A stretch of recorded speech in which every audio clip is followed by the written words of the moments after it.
मध्य प्रदेश के ADG DC सागर आज एक दिवसीय दौरे पर खंडवा पहुंचे।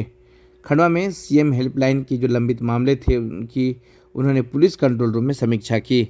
उनके साथ खंडवा एसपी, खरगोन रेंज के डीआईजी सहित तमाम थाने के थाना प्रभारी मौजूद थे। डीसी सागर ने कई टिप्स भी पुलिस अधिकारियों को दिए हैं कि किस तरह से जो मैदानी अमला है वो मैदान में काम करे, ताकि जनता को उनकी बातों को, उनकी जो मांगे हैं उसका निराकरण कर उसका किस तरह से उन्हें सम्मान दिया जा सकता है। इन सब चीज़ों के उन्होंने टिप्स दिए हैं। क्या कुछ उन्होंने कहा है, खुद सुनिए डीसी सागर जी की जुबानी। नमस्कार, मैं डीसी सागर एडीजी कंप्लेंट और ह्यूमन राइट्स बीएचक्यू। आज इस वक्त मैं खंडवा में हूँ और यहाँ मैं पुलिस अधीक्षक के पद पर रह चुका हूँ।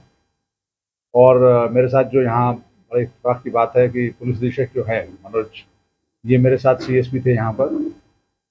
और आज 181 यानी सीएम हेल्पलाइन की शिकायतों की समीक्षा के अनुक्रम में मैं यहाँ पर इंदौर ग्रामीण और इंदौर शहर के भ्रमण पर मैं आया हूँ। माननीय डीजी साहब ने मुझे यहाँ पर इस भ्रमण के लिए भेजा है। मूल उद्देश्य इसका ये है कि हमारे जो पुलिस के अधिकारी कर्मचारी हैं बहुत ही मेहनत करते हैं और नाना प्रकार की चुनौतियों को वो एक तरह से धूल चटाते हैं। तो ये जो सीएम हेल्पलाइन शिकायतें हैं, इन शिकायतों के निराकरण के लिए अब इन्होंने कमर कस ली है और मैं हर जिले में देख रहा हूँ जो शिकायतों के निराकरण का स्तर है, गुणवत्ता का स्तर है, उसमें इजाफा हुआ है और आगे भी इजाफा होगा। सब पुलिस के अधिकारी कर्मचारी बधाई के पात्र हैं जिन्होंने इसमें मेहनत की है और जो कुछ मेहनत कम कर पाए उनको इससे प्रेरणा मिली है कि जिन लोगों ने अच्छा काम किया है उनको मेरे द्वारा पुरस्कृत किया गया है। इससे भी उनको प्रेरणा मिलेगी। वैसे भी वो स्वप्रेरित हैं। तो मुझे उम्मीद है कि ये जो विजिट है ये सार्थक साबित होगी। और जो प्रजातंत्र में एक भाव होता है कि जनता जनप्रतिनिधियों से अपेक्षा करती है, तो हमारे पुलिस के कर्मचारी अधिकारियों को इस कसौटी पे खरे उतरना चाहिए, क्योंकि जवाबदेही पुलिस के अधिकारी कर्मचारियों की भी है। यदि जनता पीड़ित है, जनता को कोई शिकायत है, तो उसको निराकरण विधि सम्मत तरीके से वो समय सीमा के अंतर्गत रहते हुए करें। और इसके लिए जो सीएम हेल्पलाइन की टैग लाइन है, जन हेतु जन सेतु, उसको चरितार्थ करने के लिए उनको फील्ड में उतरना पड़ेगा। बजाय इसकी अपेक्षा करना कि फरियादी उनके पास में आए और शिकायत का निराकरण हो, वो भी जाएं फील्ड में, मिलें लोगों से, घटनास्थल को देखें और उसका निराकरण विधि सम्मत तरीके से करें। और जवानों को हौसला अफजाई के लिए हम चंद लाइनें हमेशा कहते हैं और अभी मैं बताता हूँ। और ये चंद लाइनें जो है उस अमर कविता की हैं, मौत से ठन गई, जो कि भारत के भूतपूर्व प्रधानमंत्री, भारत रत्न परम श्रद्धेय अटल बिहारी वाजपेयी जी की हैं।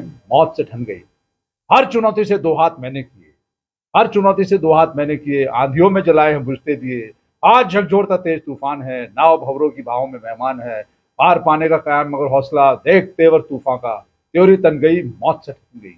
हमारे जवानों ने कमर कस ली है और अब शिकायतों का निराकरण संतुष्टिपूर्ण तरह से, विधि सम्मत तरीके से और अच्छी तरह से होगा। इसका मिसयूज जो होता है उसको रोकने के लिए शिकायतों का मिसयूज तो पता नहीं, परंतु पीड़ा जिसकी है उसका पुलिस को निष्पक्ष होकर निदान करना चाहिए और वो अब करेंगे। क्योंकि कुछ ऐसी चीज़ें हैं जो हमारे पुलिस अधिकारी कर्मचारी उसको समझ नहीं पाते हैं, तो उसको समझे कि ये यदि शिकायत जबरन कर रहा है तो क्यों कर रहा है, उसकी मूल में जाए और उसका निराकरण विधि सम्मत तरह से करें। उसको बताए साक्ष्य इसमें नहीं है, साक्ष्य नहीं बनते हैं तो इसमें प्रकरण का निराकरण विधि सम्मत तरीके से नहीं होगा तो उसको बताए। क्योंकि जो शिकायत कर रहा है वो किसी वजह से शिकायत कर रहा है, उसकी वजह को या तो निर्मूल करें विधिवत या फिर उसको स्वीकार करें। सर, इसमें पॉलिटिकल प्रेशर जो आते हैं इस तरह की चीज़ों के ऊपर, तो उसके लिए भी कुछ हिडन है क्या?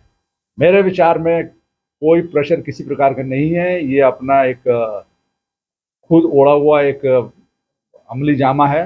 किसी का किसी पे कोई प्रेशर नहीं होता है। आपको शिकायत मिली है, आप उसको निराकरण कीजिए, स्पॉट पे जाइए। इसमें कोई किसी पर ज़बरदस्ती, दबाव या प्रेशर टैक्टिस नहीं अप्लाई करता है। मैंने आज तक पीएच में बैठकर भी इस प्रकार का कोई प्रेशर महसूस नहीं किया है। इंसान अपनी समस्या को मुखरित करने के लिए लिखित में शिकायत करता है और वो करेगा, हमारी ड्यूटी है उसको निराकृत करना। धन्यवाद। सर, एक जो होना चाहिए कि जिसने शिकायत की उसको न्याय मिले या उसकी जो उसकी मंशा हो पूरी हो, तो उद्देश्य ये नहीं कि शिकायत कटवा ली जाए, खत्म हो जाए। अधिकांश विभागों में देखने को आता है कि शिकायत का किसी भी तरह खात्मा हो जाए, तो जो उद्देश्य है वो इससे भटक जाता है। ये जो मेरा भ्रमण है, इसकी जो एक प्राणवायु मैंने ये लोगों को बताई है, अपने अधिकारी कर्मचारियों को, कि आप शिकायत कटवाने के लिए निकल रहे हैं ऐसा मत बोलिए। आप बोलिए शिकायत के निराकरण करवाने के लिए जा रहे हैं। निराकृत होगा तो वो व्यक्ति अपनी शिकायत को अपने आप ही बंद करा लेगा, क्योंकि आपकी जो की हुई बात है, जो विवेचना आप करेंगे वो आपको पोर्टल पर डालनी पड़ती है। आपकी पोर्टल पे की हुई विवेचना यदि गुणवत्तापूर्ण है तो उसके आपको अंक मिलेंगे। यदि आपकी गुणवत्ता विहीन है तो आपका जो मूल्यांकन है वो फिर उन जिलों में होगा जिनकी प्रगति शिकायतों निराकरण में कम रहती है। धन्यवाद। जय हिंद।